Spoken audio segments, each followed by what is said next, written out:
भगवान श्रीकृष्णांना गोपी अतिशय प्रेमाने काही प्रश्न विचारतात.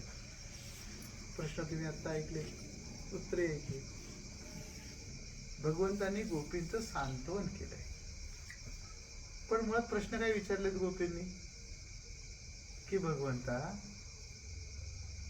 जे लोक आपल्यावर प्रेम करणाऱ्यावरच प्रेम करतात,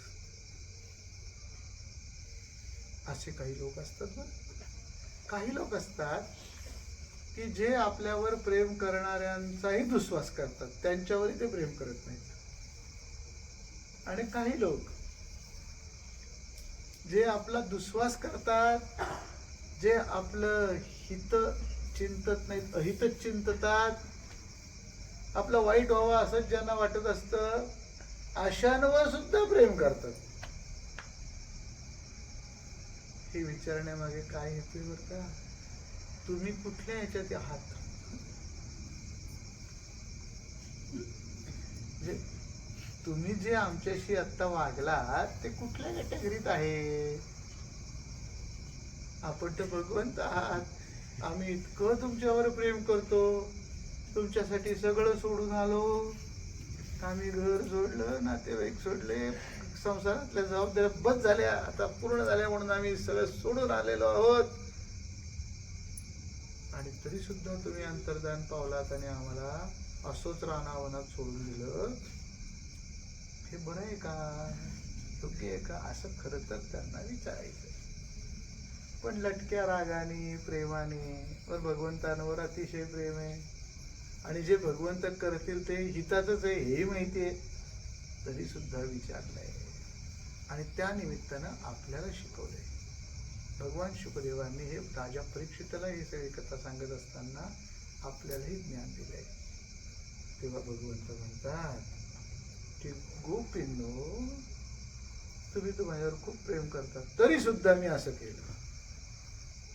काय केलं? वाक्य मी तुमचं काय केलं?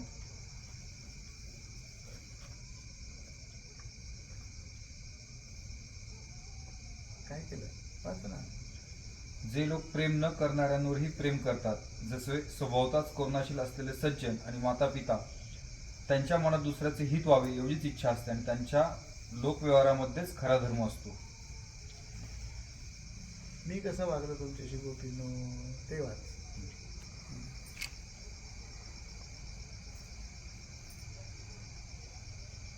मी तर प्रेम करणाऱ्यांवर सुद्धा प्रेम करीत नाही. माझं प्रेम हे कुठल्या कॅटेगरीत येतं असं तुम्हाला पाहिजे असेल तर एक सांगतो. मी तर प्रेम करणाऱ्यांवर सुद्धा प्रेम करत नाही. तुम्ही मला विचारू नका असं का वागलात तसं का वागलात, तुमचं आमच्यावर प्रेम नाही वाटतं. मी तर तसंच आहे. मी प्रेम करणाऱ्यांवर सुद्धा प्रेम करत नाही. मग जे दुष्ट आहेत, कुटील आहेत, स्वार्थी आहेत किंवा राक्षसी मनोवृत्तीचे आहेत, ते असंच वागतात बरं का. तेही प्रेम करणाऱ्यावर सुद्धा प्रेम करत नाहीत, उलट त्यांचा दुस्वासच करतात. मग त्यांच्यात आणि तुमच्यात काही फरक आहे की नाही देवा? आहे ना गोपींनी? मी असं का करतो सांगू? कारण तुमचं सगळं लक्ष माझ्याकडे लागून राहावं. कारण मीच एक मिळवण्यासारखं आहे. जीवनात दुसरं काहीच मिळवायचं नाहीये. जीवन जगण्यामागचा हेतू काय आहे? भगवत प्राप्ती, भगवंताची कृपा प्राप्त करून घेणं, भगवंताला मिळवणं, हेच जीवनाचं उद्दिष्ट असलं पाहिजे.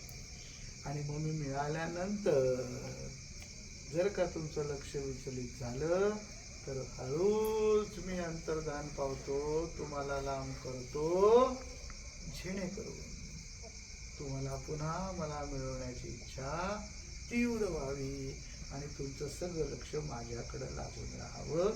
यासाठी मी प्रेम करणाऱ्यांवर सुद्धा प्रेम करत नाही. ही भगवंताची विशेष गोष्ट आहे. गोपींना कळलं, ठीक आहे, तुम्ही आम्हाला असं का वागवलं,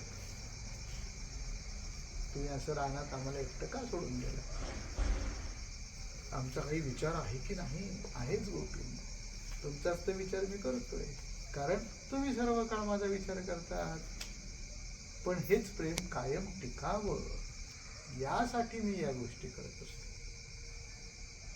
कळलं का? चला, हरी ओम.